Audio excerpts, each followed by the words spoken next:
I debated on whether or not to do this one for the simple reason that I kinda didn't want to, but I did a video on VGC, so I don't see why I shouldn't talk about the other popular Pokemon battle format, Smogon. I do prefer playing by Smogon rules over VGC rules, and it was this meta that got me interested in getting better at the battling aspect of the game. In the past, I only bred Pokemon for egg moves or to complete the Pokedex, and I'd consider the best potential for a Pokemon is to just be at level 100. But it was the Smogon community who taught me about correct natures for certain Pokemon, EVs and IVs, breeding for the best potential possible, and so on. So what is Smogon? Smogon is a fan-based battling format for Pokemon and is separate from the official competitive scene VGC. They have their own free battle simulator known as Pokemon Showdown for people to test out certain strategies under the community's own rules, or even under VGC rules if one so desires. Smogon has many different metas to try out, including monotypes and doubles, but the most popular seem to be their various 6v6 singles format. The Pokemon are divided into different tiers based mostly on usage, but if one is too strong, they'll get banned to a higher tier regardless on if it's used much or not. The tiers are as followed: PU, never used, rarely used, underused, overused, and Ubers.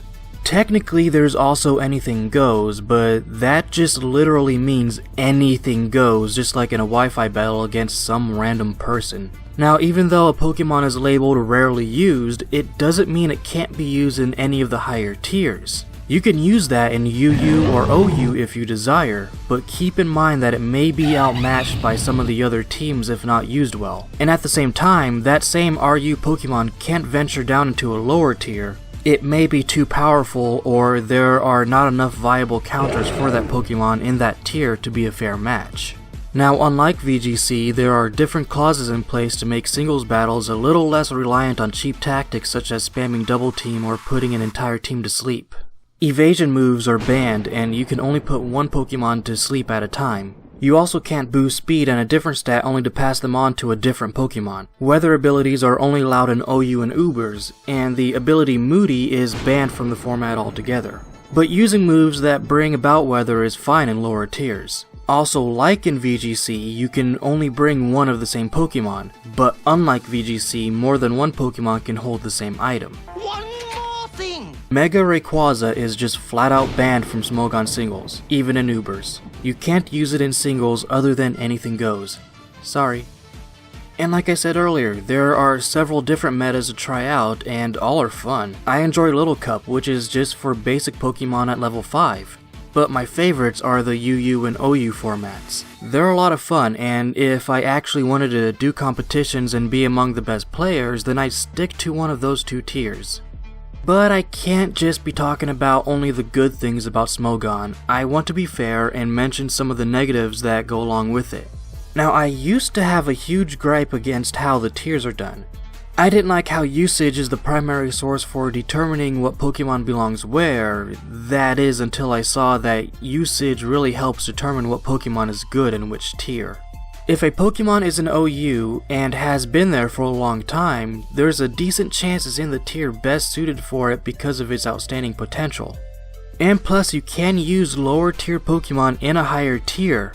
You may see potential others don't, and it may get a surprise victory for you. It's what I like doing. But one thing that is a bit of a negative I have when it comes to the rules is the baton pass clause. The one where a Pokemon can't pass a speed boost plus a different stat onto a different Pokemon. It's just a nitpick, but it was one of my favorite strategies and the only reason why I used Huntail or Gorbis. But oh well, not a big deal, though it is a bit of a downside for me.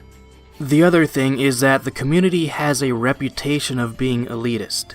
That they know everything and are better than you because of reasons X, Y, and Z. It's not exclusive to Smogon. I've seen elitism in every community, even in VGC. But Smogon is the one with the rep, but is it warranted? Personally, I don't think so, though I have run into some people who take the game way too seriously in my opinion. See, I'm the type of person who does try to improve to be better than I used to, but at the same time, I don't take Pokemon itself seriously. I don't care to be the best in Smogon, I just use what sounds fun and try to be better than how I was a week ago. But I've run into some people who get mad at me for winning with an unviable strategy or crappy team. I'm really not good at team building, honestly. But people have raged against me in the chat or made fun of me when I made a mistake. Like one time I used an offensive Arcanine but made it hold a Rocky Helmet instead of what most people run, which is a Choice Band. I won the match because I was able to use different moves and his physically offensive sweeper took damage from attacking me.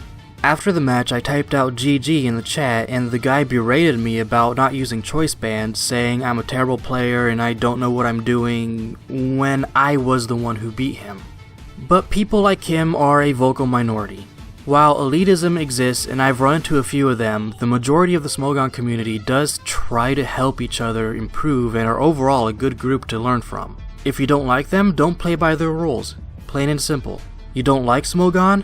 That's fine. Play how you want on Wi-Fi. No one is forcing you to abide by those rules. I don't always play by their rules, but when I want to try and improve, I always turn to that format.